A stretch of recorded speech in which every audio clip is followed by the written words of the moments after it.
The Senior Rehab Podcast is sponsored by Great Seminars and Books. If you need high-quality geriatric con ed that's worth your time and money, check out Great. Owned by the living legend Carol Lewis, Great offers courses and products created by recognized leaders in geriatrics. Learn the most effective techniques for diagnosing and treating your patients. Just go to seniorrehabproject.com/great and get $25 off by using the code SRP25. The show is also sponsored by you, the listener. Go to seniorrehabproject.com/join to find out how you can help steer the direction of this movement and join our monthly meetup. Once again, that is seniorrehabproject.com/join. Hit me. Welcome to the Senior Rehab Podcast. The podcast for rehab clinicians that want to better serve older adults. And now, your host, Dustin Jones. Hello, friends. Welcome to the Senior Rehab Podcast. Thank you for your time today. Today's guest is Dale Avers. She is a physical therapist, an educator, a fitness instructor. She is a world traveler, and most importantly, a Kentuckian. She is a fellow of the American Physical Therapy Association, and she's up there in upstate New York teaching at Upstate Medical University. Dale Avers, welcome to the show. Thanks so much, Dustin. It's great to be here. It is amazing to talk with you for several reasons, but the big one being that the most influential person in my physical therapy career is Dr. Ann Harrison out of the University of Kentucky. And I love that woman. And she has great things to say about you. And anyone that Dr. Harrison gives a thumbs up to, they got my approval automatically. Well, so, you know, we Kentuckians are a little clannish too. So yeah. Yeah. So yeah, even apart from your amazing career and 20-page CV and just the epicness of all the things that you've done, just Dr. Harrison's approval has me the most excited to talk with you. So let's just kind of start, just kind of getting to know you and your story. I guess I'll start with a personal question. Why did you get into physical therapy? I think physical therapy got into me, Dustin. Yeah. I was one of those, I consider fortunate people who always thought I wanted to go into the medical career. And I'm of the age where nursing was kind of the medical career a woman thought of. Mm-hmm. And so I started candy striping when I was 12 with the pink and white pinafores and the little pink and white hat. It was so cool. Yes. And so I was like 12 years old and went to the VA to volunteer and took my first patient to physical therapy and literally fell in love. And it's been in a love relationship ever since. Wow. So if you were to distill kind of the journey of your career, could you kind of give us the timeline? Yeah. I think, of course, you know, I'm old, so an older woman. So it's going to be, there's a little bit of a timeline, but got to University of Kentucky and graduated in 78, took my while going through, and then started working in a nursing home right away. Because that was where I could make a lot of money, which was about $14,000 back then. All right. And so I stayed in nursing homes for a couple of years, even became a nursing home administrator, because even then I knew I wanted to change it. But I got pretty bored with kind of taking people for a drag down the hall, which is kind of what it seemed like. And so I got into outpatient and remember seeing my first patient with low back pain and crossing my fingers, saying a little prayer and going, I got to learn a lot more. It's been a while. Yes. So that's when I really got into manual therapy and orthopedics and went to every single course I could all over the country and got pretty good. But I always liked seeing older adults. They were just kind of where my heart was. And most of the therapists I knew didn't like older adults, so they gave them to me. I got into sports medicine and worked with Ben Kibler for a while at Lexington Clinic East. And that was probably 5 or 6 years. And again, still saw older adults, but sports medicine turned me into a therapist that really appreciated the value of exercise. And so that really helped me with older adults. And I did home health and acute care and all kinds of things. And then along the way, the University of Louisville asked me to teach their geriatrics course. So I used to drive to Louisville and teach that Boo. course. I know, but they gave me Sorry. my start. Yeah, how about that? I'm kidding. I know. It's Patino that I have the most trouble with, actually. Yeah. And so I guess the rest of it is history. I guess the other fun part of it is, and for when people say, "How'd you get to do what you do?" I like to say I said yes. So I went to my first CSM meeting right after I graduated, and I went to the section on geriatrics meeting, and there were maybe 5 people there. And they Wow. were having elections, and they said, "Do you want to run for secretary?" That was crazy. And went, huh? And I said yes, and that is all history, and have been in that organization for my entire career. Wow. So it really is kind of just going forth and saying yes, and people are going to help you along the way, and it's just getting out there. My gosh. So, oh, where do we begin with that one? So let's go back to just your first job out of school. Mm-hmm. Um, what Red Banks, were where was it? Red Banks and Henderson. Oh my, Mm-hmm. I know where that is. So, Yeah. what were some of the hardest lessons that you learned in that setting? Mm. Um, I think I learned that I used to look around and go, nobody wants to be here. So why are they here? Hmm. I asked that question very, very early, which has driven my career because I realized that nursing homes may not be the best place to treat folks. That actually we need to deal with it a lot earlier than that to keep them from getting into nursing homes. Hmm. And then I think the other was a lot of change. That long-term care seems to be reticent to really to change, to have a culture shift. And I saw that way back 40 years ago. So that was Hmm. a really hard one too, is to get everybody on board, to get nursing involved in activities and administration and therapies, et cetera, et cetera. Hmm. Yeah. So there's some decided challenges in long-term care, I think. Yeah. So that last point that you brought up, if just with your amazing perspective on this end of your career, if you were back in that position, knowing what you know now, what would you do differently? Mm. Wow. Oh, that's a great question. And You I just know, say it practically speaking. Sorry to interrupt, but just yeah. like because there's a lot of people that are listening that are probably experiencing the same things, even in that same exact setting. And so, yeah, just like practically, what would you do differently? I think the big thing is the realization that therapy to be effective cannot work by itself. So I remember I used to we used restraints back then. And so I would do my walking with a patient back then, and then I'd tie him back in the chair.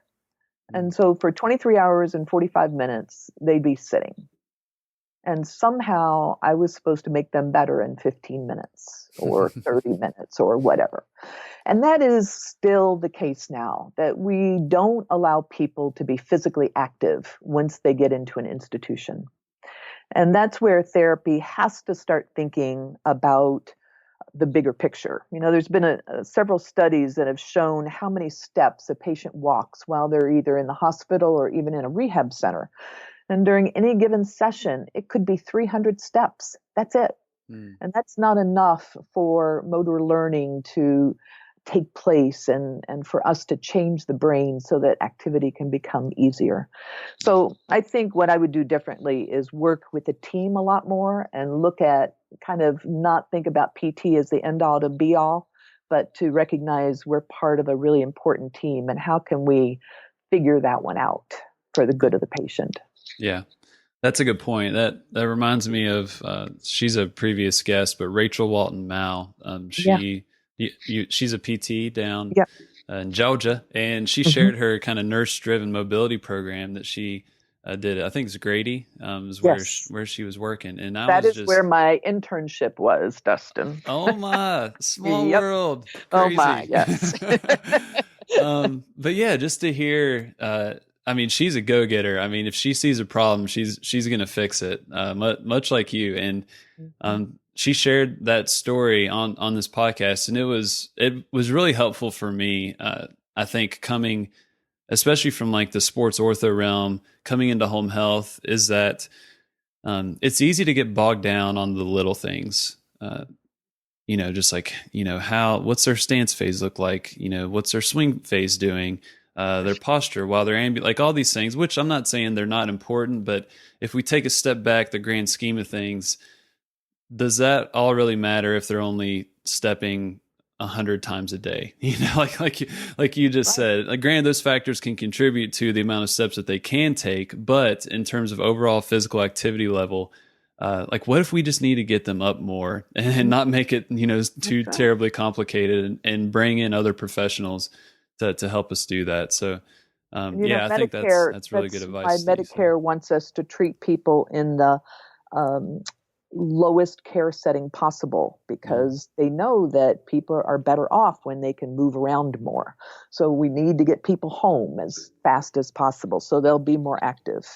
yeah. And I think that's a real critical issue that we forget. And it kind of is that continuum of care that I'm so passionate about now. Hmm. Yeah. So in in the clinic, you kind of went into the sports realm, and then you're an educator. So let's kind of go to your educational career. When you started in a teaching role, what were some of the do you remember some of the classes or main topics that you were covering then? Well, I think I've always taught geriatrics, from the Okay. time I was out of school, just a few years, and certainly that course has evolved. I used to teach it. I hated it. I hated talking about biology of the aging because all the arrows went down. And it was so glum and depressing. Oh my gosh. And it was just, and I was so excited in 1990 when the studies started coming out that older adults get stronger just the same as younger adults. And I thought, oh, Mm. that's the coolest thing. And I got really excited. And then when motor learning happened and we found out that the brain was really plastic and we could change it, that was another really exciting thing about working with older adults. So I've really had the benefit of seeing how geriatrics has moved forward and how there is so much hope and opportunity Mm. for that. So I guess so I always taught part time, and then I started teaching Con Ed. Did a little bit of it Mhm. on my own. Just started being asked, and then Carol Lewis really gave me a lot of opportunity, and because she was being asked so much, and so I kind of got the leftovers, as I tell her, which I was very grateful for. No problem whatsoever. Oh gosh. And so started teaching all over the country, and in a practical way because I was always a clinician. Mhm. But then when I was at the Lexington Clinic, I had a physician who said, "You need to have more influence on your profession. Why don't Mm. you think about academics?" And I went, that's interesting. So I'd Yeah. already gotten my master's in gerontology from the University of Kentucky and decided to go back to school. And Indiana University was had the best program in the field I was in, and so my life kind of really changed after that. And I dropped out of my PT life, for 3 years, although I was section president at the time, now the academy, Mm. and started really thinking in a much bigger way about our healthcare problems and especially older adults. Wow. Okay, so your perspective, man, you've been across the world teaching people about older adults. So let's let's kind of nail in on some of the things, the general themes that you see in the people that you teach. Any themes stick out to you in terms of things that may trouble you, Oh, that yeah. that Let me you've count the ways. observed? I think there's three. Okay. One is low expectations. Drives me nuts. I mean, I'm very fond of saying that if we don't expect our patients to do as much as they can, who is going to? We're really their last chance in a lot of ways. I have a colleague that says physical therapists can kill patients by not expecting them to do as much as they could possibly do. That's true. So And true. I think it's really true that we have the obligation to expect the very most from our patients. So that's number one. Number two is that, and this is really current in my own head from just having taught in Singapore, as therapists were presenting cases to me, and I'm kind of wondering, why are they treating this patient? And so my first question was, well, what does the patient want? And I got this blank look. Never even thought about it.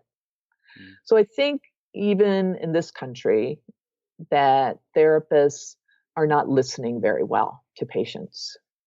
I'm reminded of a study that came out a long time ago, but I thought it was amusing in some ways and disturbing in others, where they surveyed patients about what they wanted from rehab, and they surveyed the therapists what they wanted from rehab, and they were absolutely opposite. The therapist wanted a pretty gait, and the patient wanted to get across the street on time. That was kind of what you were talking about a little earlier. Yeah. So those patient-centered goals really bother me, in that therapists are not focused in, and are even afraid that a patient is going to say something unrealistic. You know, can I digress for a minute to share a little example of that? Oh, please. I love the digression. So I was in Singapore, and this young therapist was sharing this patient, and he was 50 years old and had 5 strokes. Can you imagine? And wow. So I'm going, oh my goodness gracious, what am I going to see? Yeah. And again, she hadn't really asked what he wanted, and it was kind of frustrated that he wasn't doing very much and didn't seem to be very enthusiastic. And he had a lot of tone in his arm, really drawn up as tight as you can imagine, but had quite a bit of movement in his leg. So when I saw him that afternoon, I just asked him to get up on the side of the bed. I wanted to see what he could do. And he was able to do that. But of course, any effort just made the tone worse. So I needed a translator. And although he did pick up some English, and I said, so ask him what he wants. And I knew that he had been a mountain climber. And he said, I want to climb mountains. I went, cool. I said, what's it going to take? And he says, to get stronger. Said, okay, where? And he points to his stomach. I said, core strength? And he goes, yeah. And I said, all right, let's go do some sit-ups. The therapists around have got just bug eyes. They're just, oh my gosh. And he does. I mean, it's just amazing. Full sit-ups, just coming right up. That's awesome. And after that, he really started walking, and farther than he ever had, set his own goal, which was less than maybe I would have set for him. And I mean, he's off and running. And I told the therapist, I said, don't be afraid that he's not ever going to mountain climb. We don't have that right to take that away from him. He'll figure it out, especially if you keep keying in on what he thinks he needs to do. And then he can adjust in his time, instead of us kind of, I don't want to ask him because that's just unrealistic. And, I just don't want that to happen. Yeah, I love that point. So it takes, I guess, some self-awareness that we're really not the boss of patients. And then the third is my big issue on strength. I tell you, if I posted on Facebook after I got done teaching this past week about how many therapists said, I'm going to throw away the 2-pound weights. Thank God. I am just appalled at how many nursing homes still don't have anything more than a 3-pound weight. It just so I'm very fond of saying, I hope that when I'm at the age where I have to, or in the condition that I have to have therapy, and somebody sticks a 2-pound weight around my ankle and asks me to kick my foot up, that I have the power to kick the therapist across the room. Oh man, I will remember that if you ever move back to Lexington and I'm working. Yep. And All the students are remembering that too. I said, can you imagine going in and seeing Florence Kendall? You look at your intake list for who you have to see that morning, and it's like, Florence Kendall. I think we're going to waive the manual muscle testing today. yeah, yeah. Oh my gosh. Mm-hmm. Yeah, all those, I mean, those three things that you've observed in your career, those have definitely been echoed by lots of people on this podcast as well. So And why isn't it changing? yeah, and Mm. just taking all those things together and acting on that knowledge, I feel, man, just the change that you can have, especially like I think, the underdosing of therapeutic exercise or strength training. I think that's heavily correlates with the patient-centered goals, because Yes. I may want, Miss Susie to do a goblet squat with a, 20-pound kettlebell off the edge of her bed. But yeah, if I don't tie that to what she actually wants to be able to do, That's right. then it's torture. Absolutely. It's absolutely torture. And I've learned that the hard way, which I hate to say, but yeah. Oh, but our patients teach us the best lessons, don't they? Oh my gosh. And the opposite is true. If a patient really wants to be able to get up independently and take care of himself, and we're giving him 2-pound weights, I mean, we're not allowing the patient to achieve his goals either. So yes, we can expect way more than a patient wants. And if we're not on the same page, that can work to a disadvantage. And the opposite is true. Yeah. Yeah.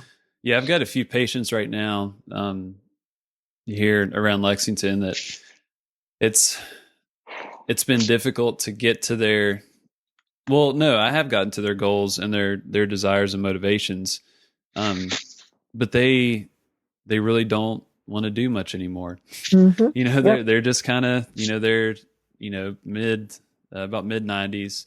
They lived an amazing life. They're happy, they're content, and right. And they're ready to go. And I think, and that's okay. And that's okay. And I was not okay with that, especially coming out of school, because I feel like, oh, well, we can do this. We can get better here. We can do that, blah, blah, blah. But, like she just doesn't want to. and that's perfectly and I think fine. I'm so glad I am the age that I am. Because I do recognize I'm more credible now with my older folks. And I remember my master's advisor, Davis Gardner, who still lives in Lexington, and she's in her 90s now. And I said, Davis, did you get it right when you were teaching Jerry, now that you're older? And she said, yeah, I think so. You do run out of some energy. You just don't have the same amount of energy that you have when you're 20, 30, or even 40, and you don't think about it. And so you start making those choices of, yeah, I'm going to lift that heavy weight, but I'm going to do it over the course of a while rather than 3 sets all at one time. Yeah. And I think it really is that energy part, that conserving that energy, that is one of the biggest differences, the reserve that I first learned from Carol Lewis, that it just starts narrowing that amount that you have to do extra things. Yeah. I'm going to make a public statement that I think she should be a Senior Rehab podcast guest if she would want to.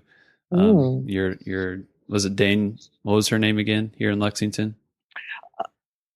Davis Gardner. Yeah. Yes, you should. She's amazing. One of my favorite people. I think that I'm gonna try. Here's a dream interview.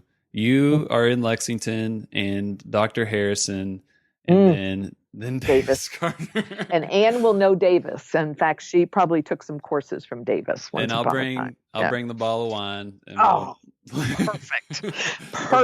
Bourbon. You'll be back in Kentucky. Either one, yeah. So we talked about what you've observed in the clinicians, the students that you've worked with, and that's a lot of people that listen to this podcast. But there's also a decent amount of educators as well. What have you observed in yourself over your career? How have you changed as an educator? And speak to the people that are teaching as we speak. I think I've learned that there's more than one way of doing things, and more than one way of thinking about things. So I've been accused, rightly so, of being pretty dogmatic. It's Dale's way or no way, and certainly my students even now would probably say, um, but I hope that I've gotten more gentle as I've gotten older, meaning that we're fighting some battles like weak is not old, thank you, that have just been being fought forever and ever, and I worry it will be continued to be fought. And so as educators, we have to look at that problem in a lot of different ways, but we have to look at that problem and we have to address it. So I think the biggest take home I have as an educator is to figure out what is the most important, what's the main thing, and stick with it. So I teach strengthening in an hour and a half for geriatrics. I mean, now I'm building on 2 years of theorex the students have had, but nonetheless, I distill a Con Ed course into an hour and a half. I teach balance in an hour and a half, and you've just got to get to the absolute main thing. And that means you got to know what you're talking about. And I think that's a critical issue for the students, is that they can't comprehend all of our knowledge and experience. So what is the main thing that you want them to be able to go out and do in just a few weeks? I think I've experienced that too, in terms of being able to comprehend all the potential wisdom that people like you and in your role can share.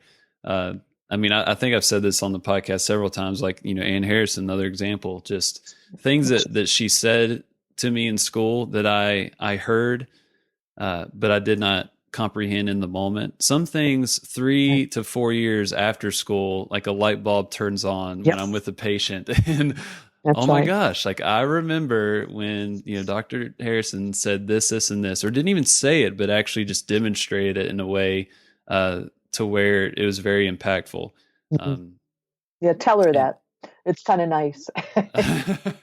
As educators, we're never appreciated in the moment. Yes. I mean, that's got to be one of the most thankless jobs. Well, I don't know if it's thankless. It's just delayed gratification. That's a good point.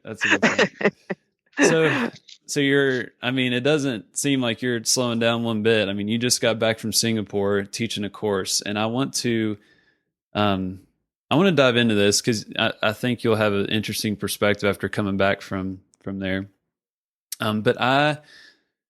So this year I did a presentation at CSM that was basically your white paper on strength training for older adults. So not trying to reinvent the wheel, but just portray the work that you and several other people have done over the years. And the talk went great. Had a really good time presenting, and some people came up afterwards that had some questions, but a lot of it was just like, hey, like we're interested in working with older adults. There's a lot of students, and they were excited about it, and they just had some general questions. But what I did observe was the majority of the students that came and talked to me afterwards were Asian Americans. Oh, interesting. And and I've interacted a lot with them online as well, and I can't help but think about the cultural impact that has had on their perspective of older adults. So that's a long-winded way to ask the question. When you were in Singapore, what did you notice any differences in how they view their older population? I know you weren't there, for too long, but I mean, was there something that stuck out to you that you noticed? It's the 5th time I've been there, so I think Okay. I'm getting a handle on the culture. And I have some very good physio friends now that I'm fortunate to be in touch with continuously. They have an interesting. So let me answer the first part. Because Singapore is one of the top 3 most rapidly aging countries. That's one of the reasons that they have me and other people come in and teach, because they just don't have that workforce yet. And so they're trying to up the ante a bit. And certainly the therapists are somewhat enthusiastic, but they are still struggling with figuring out what their aging healthcare system is going to look like. So it's very much a work in progress. And so they still see patients on wards. They don't have the tiers of healthcare that we have. They have some home health. They have outpatient, private, but not very much. And they have nursing homes and, of course, acute care. And the nursing homes are the way our nursing homes were many, many, many years ago, maybe when I got started. So not pretty places. It was really kind of the place you went to die. And there wasn't so much a revolving door like we have now. But interestingly enough, there's more pressure on the therapists to start trying to discharge folks home. So that's kind of exciting and one of the big aspects of conversation that we had while I was there. But the other thing is the cultural thing, and they kept bringing this up. So I'm a pretty outspoken, quote, American, unquote, and very direct. I like to ask patients about death. I ask them, how long do you think you're going to be in this world? And a lot of young people's eyes will just get really big, like, what? I said, they know they're going to die. I mean, on. They need somebody to talk with them about it. And so, when I say things like that, their eyes get big and go, well, that just isn't the way we do things here. And, I think the young people were more open to being direct, but they said, it just wouldn't be well received. And we just have a very polite culture here. And they do extremely kind, generous, but far more reticent than we are to express ourselves. So, and then the other thing is that they have a lot of people culturally who have maids and have caregivers. And so we have the older Chinese woman who expects her children to take care of her because that's what she did with her mom. And so we have young people like you who are thinking about having families, but are also needing to take care of their parents and maybe even their grandparents. And remember, this is a culture that has typically just one male child. So that's a big, big issue. And so there was, as I talked about wellness and keeping people active and out of nursing homes, there was a lot of head shaking, like, yes, that sounds like a good idea. But in the mindsets of a lot of older people, I don't think they have a lot of expectations for their aging. Wow. And so the therapists are really up against that. And as you know, that is one of our hardest things, isn't it? We need an active human being in front of us that's willing to work. And when we don't have that, it's a big, big challenge. Wow. Yeah. So in terms of like reverence for older adults, did you see a difference in that department? Yes, I think so. But again, it gets back to expectations, Dustin. They have a reverence, but is that a reverence that's going to help that older person? Or is it a reverence that's going to make them codependent? That's a good point. And so here, we may not have that reverence, but the effect is still the same. Yeah. Because the expectations aren't there.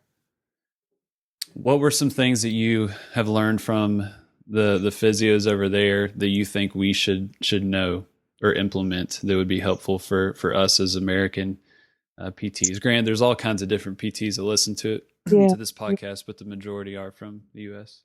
I tell you, their work ethic is amazing.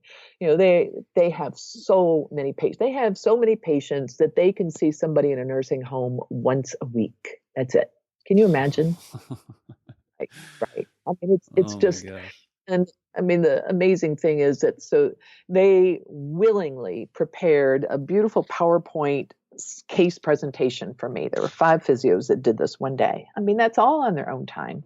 And then we saw the patients that afternoon. So they didn't see anybody.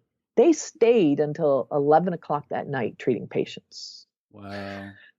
So their dedication is amazing, just amazing. And for very little money, frankly. I mean, they really love what they're doing and are doing it because they love it. And I think we have a lot of physios that do that here too, but I'd like to see more people think about doing the right thing for the right reasons and not for some of the other reasons that I tend to see sometimes. Yeah. So in your role, I mean, being a very influential person and you're, an educator, you're working with patients every day. How would you go about that in terms of influencing the people that you interact with? What do you have any ideas, tactics, or things that you're actively trying to do to, just to get people to care, to be passionate, to be excited about working with older adults? I guess it's being a role model is probably my first go-to. I love working with older adults. I always have. I find us enormously challenging, but there's never a boring day. And that's what I love so much about being a physical therapist. So I think it's so simple to me. It's just looking at opportunity and what you can do, not what you can't do, and what the patient wants to do, and how we can facilitate that. So I share stories and I talk about experiences and I listen to them, and they seem to get really fired up about different ways of doing things, because I think all of us get stuck, don't we? And that's the biggest thing about exercise. When I teach Therex, I have the students, what are the 5 most common exercises you see? This is first year. They've just been out volunteering. And they list the same exact ones over and over again: straight leg raises, hip flexion, et cetera, et cetera. And therapists get stuck. So it's about being creative, and it's about having fun. I'm a big one about having fun in the clinic. Yeah. And that means bringing P90X in it. And I said, what's the harm in asking somebody to do a side bridge? If they can't do it, they can't do it. But now they've got a challenge. Yeah.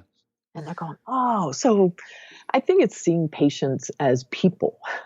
These are just people that have a little bit more gray on the top of their head, or maybe a little less hair and a few more wrinkles, but they're people, and they don't think of themselves as particularly old. Right. Yeah. And people that have a lot of value. I think about that in the sense of, I mean, we were talking about this before recording, but just to see the value in that population, because just from my, I'm 30 years old, 5 years out of school. I can relate to a lot of the younger clinicians, but then the students as well. Like we see an older adult, and the common thought is, they're frail, fragile, if you want to say that. They're weak, they're brittle. They probably can't hear. They probably have a chronically, running nose and tissues, tucked into their sleeves. That's me now. To some level.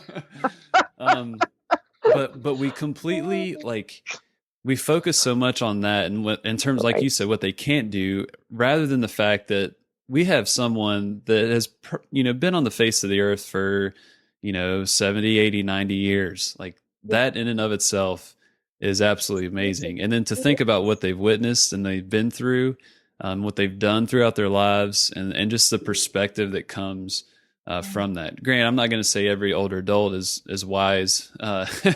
We all know that's not true, but just a lot of people that we work with. I mean, just so much to give, to us. And I just really want to highlight that. And that's not just a PT thing. I mean, that's a cultural. It's a human shift. thing. Yes. Yeah, Yes. That's a good point. One of my favorite things about older adults is that they have an absence of drama as a rule.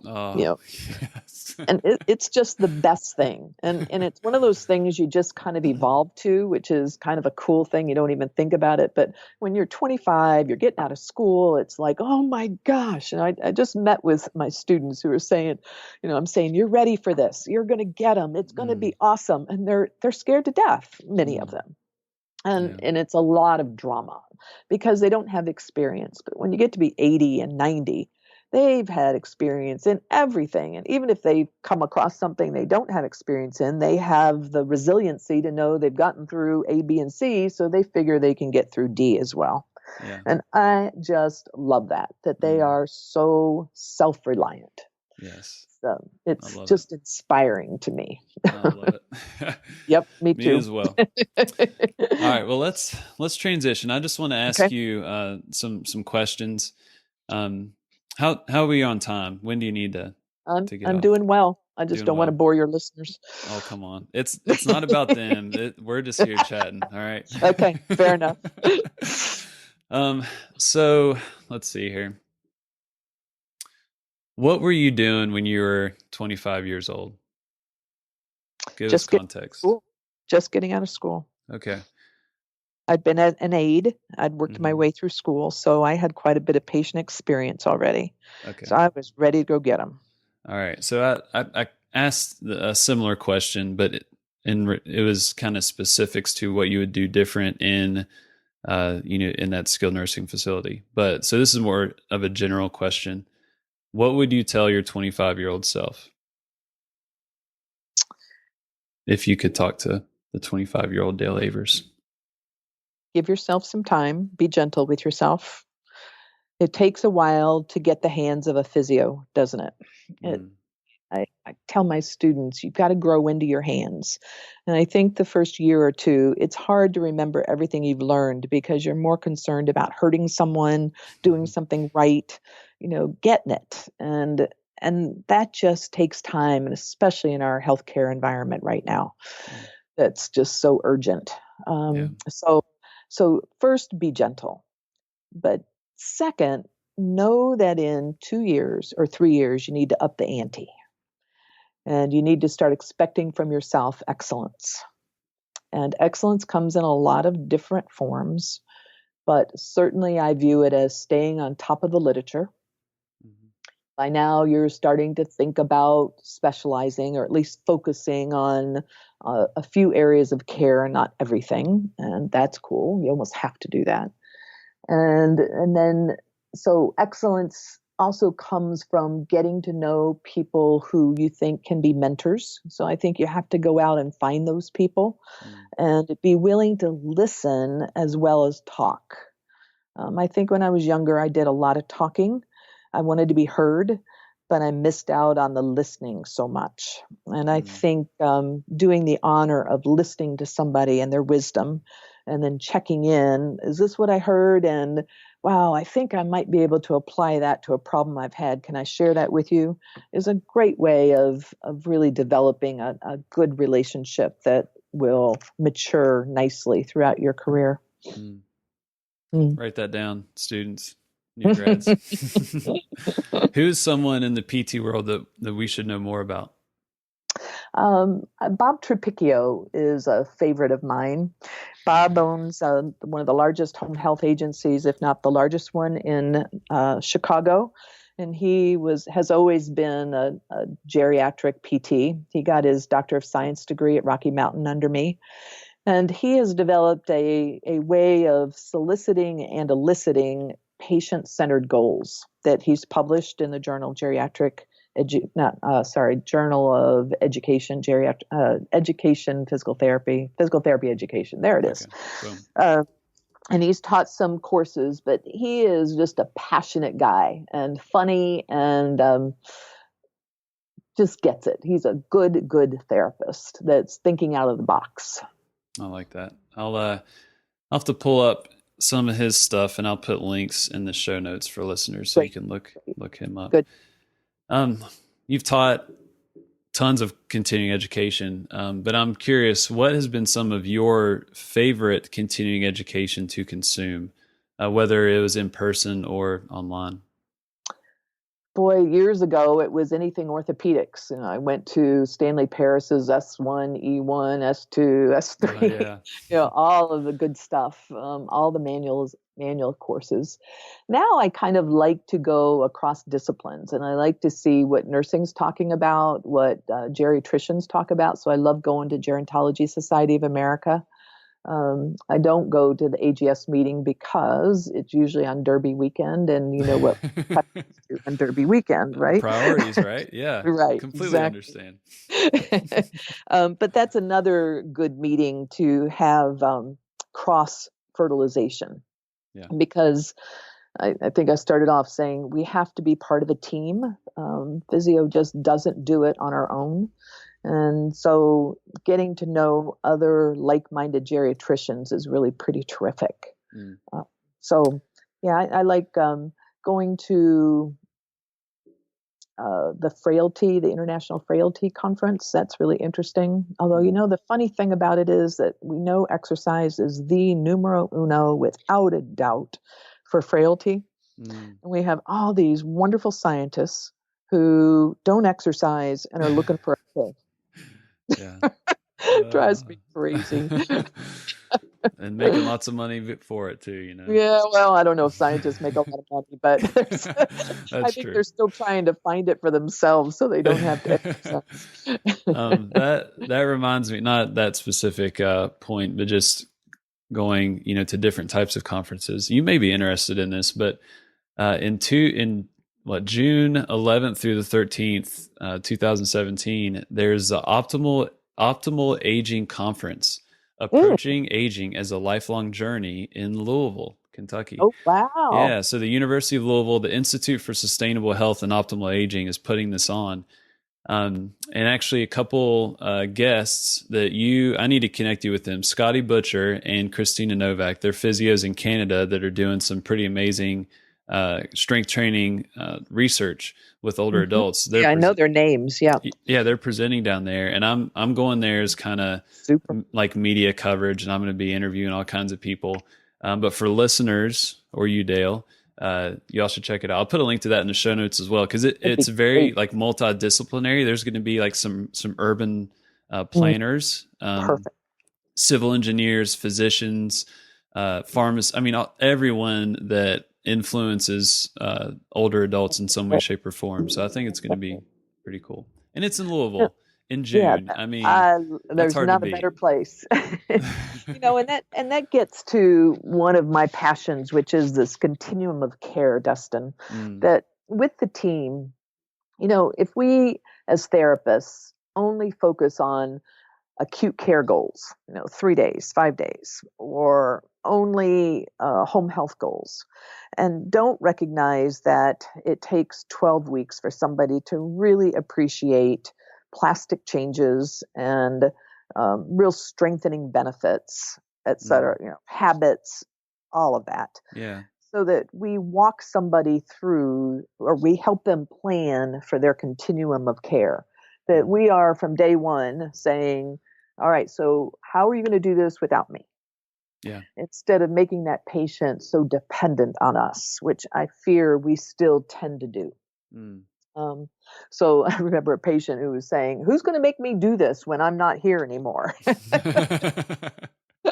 And he was dead serious, and I wasn't sure who was going to make him do it, because I had a feeling he wasn't going to himself. Yeah. But I think if we start thinking about acute care as just the beginning, and we might send them to home health, and then the home health therapist needs to be preparing them for the outpatient, not discharging them, but preparing them for outpatient or for that exercise class. And the outpatient therapist needs to either start incorporating exercise and community exercise in their own practice, or to have a feeder system into community exercise. But we have got to be thinking about fitness across the continuum of care. And I think that optimal aging course you're talking about, conference, we'll probably talk about that. And that's really where the answer is. Yeah. Yeah, it definitely will in so many different facets. So yeah, I'm excited. Good. All right. Last question. This is my favorite question. All right. We're at CSM. We're in New Orleans, Nolans. Nolans, yeah. In 2018. All right. You're at CSM. You've got every geriatric rehab clinician in the room. You have their attention. What would you want them to know?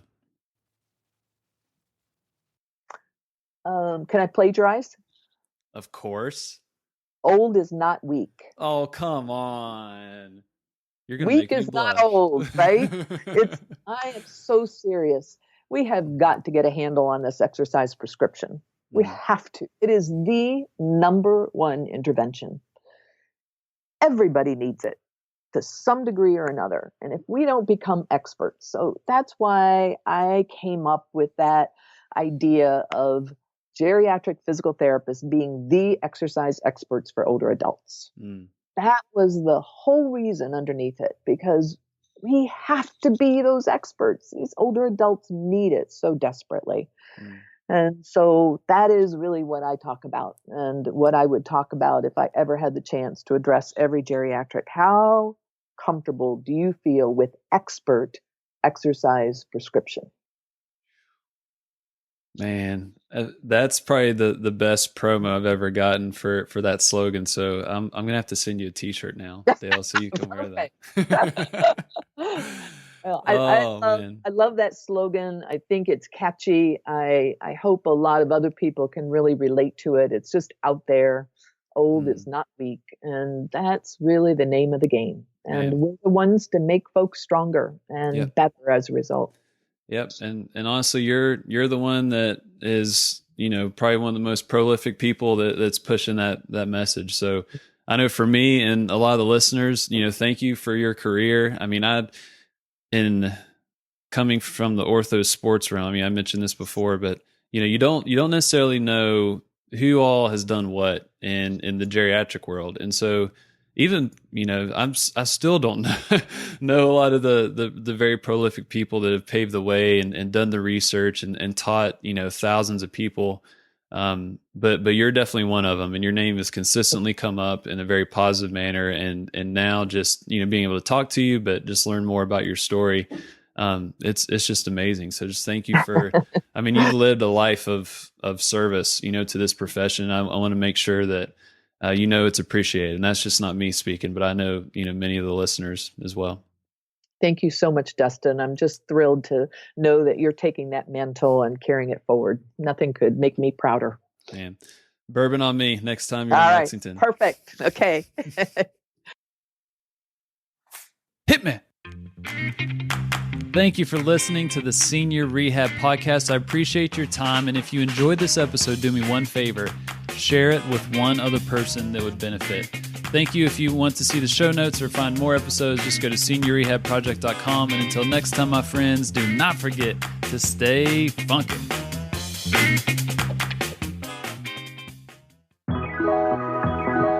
The Senior Rehab Podcast is sponsored by Great Seminars and Books. If you need high-quality geriatric con ed that's worth your time and money, check out Great. Owned by the living legend Carol Lewis, Great offers courses and products created by recognized leaders in geriatrics. Learn the most effective techniques for diagnosing and treating your patients.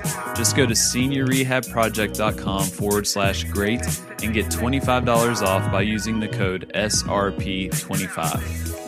The show is also sponsored by you, the listener. Go to seniorrehabproject.com/join to find out how you can help steer the direction of this movement and join our monthly meetup. Once again, that is seniorrehabproject.com/join.